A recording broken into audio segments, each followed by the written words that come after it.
নিষ্ঠা আৰু প্ৰয়োগশীলতাৰ মিশ্ৰণ ঘটাওক। মোৰ এজন বন্ধু সাহিত্য সমালোচক, নিজে ভাল লিখা মেলাও কৰে। অলপতে তেওঁ মোক এজন সফল লেখকৰ গুণাৱলীৰ বিষয়ে বিস্তাৰিতভাৱে কৈছিল। তেওঁ কৈছিল, বহু ক্ষমতাশালী লেখকে নিজৰ লিখা মেলাৰ প্ৰতি দায়িত্বশীল নহয়।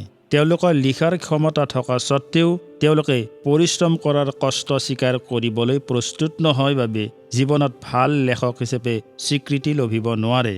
এইসকলে পৰিশ্ৰম নকৰি শ্বৰ্টকাট উপায়েৰে জীৱনত সাফল্য অৰ্জন কৰিব বিচাৰে, অথচ তেওঁলোকে নাজানে যে জীৱনত সাফল্য অৰ্জনৰ সিমান শ্বৰ্টকাট কোনো বাট নাই। এইখিনিতে কৈ থোৱা ভাল যে জীৱনত সফল হ'বলৈ নিষ্ঠা আৰু পৰিশ্ৰমেই শেষ কথা নহয়, তাৰ লগতে প্ৰতিভা বোলা কথাটোৰো প্ৰয়োজন আছে। জীৱনত সফল হ'বলৈ আপোনাৰ মাজত প্ৰতিভা থাকিবই লাগিব। অলপতে মই এজন লেখকক লগ পাইছিলোঁ, যি এতিয়ালৈকে 65টা চুটিগল্প লিখিছে, কিন্তু তাৰ মাজৰ এটা গল্পও প্ৰকাশৰ মুখ দেখা নাই। মানুহজনৰ জীৱনৰ লক্ষ্য লেখক হিচাপে প্ৰতিষ্ঠিত হোৱা, কিন্তু মানুহজনৰ এটা ডাঙৰ সমস্যা আছে। তেওঁ প্ৰতিটো গল্পই একেধৰণে লিখে। তেওঁ নিজৰ কাহিনীৰ এটা নিৰ্দিষ্ট ফৰ্মুলা গঢ় দি লৈছে। তেওঁ সেই ফৰ্মুলাৰ পৰা কোনো পধ্যেই ওলাই আহিব পৰা নাই। ফলত তেওঁৰ গল্পবোৰত একঘেয়ামী দেখিবলৈ পোৱা যায়।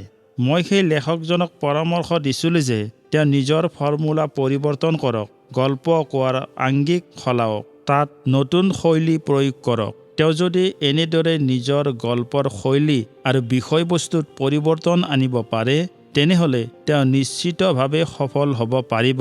কিন্তু তেওঁ যদি নিজৰ লিখাৰ ধৰণৰ পৰিৱৰ্তন আনিব নোৱাৰে, তেনেহ'লে তেওঁ 65টা কিয়, তেনে 65,000টা গল্প লিখিও জীৱনত সফল হ'ব নোৱাৰে, পাঠকৰ মনত ঠাই ল'ব নোৱাৰে।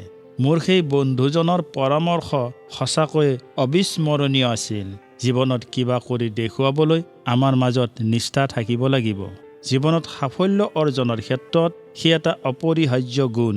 আমি কিবা এটা কামত সাফল্য অৰ্জন কৰিবলৈ বাৰে বাৰে চেষ্টা কৰিব পাৰোঁ। তাৰ পিছতো আমি তাত ব্যৰ্থতাৰ মুখ দেখিব লগা হ'ব পাৰে। আমি তেতিয়ালৈকে সফল হ'ব নোৱাৰিম যেতিয়ালৈকে আমাৰ কামত নিষ্ঠা আৰু প্ৰয়োগশীলতাৰ সুষম মিশ্ৰণ নঘটে।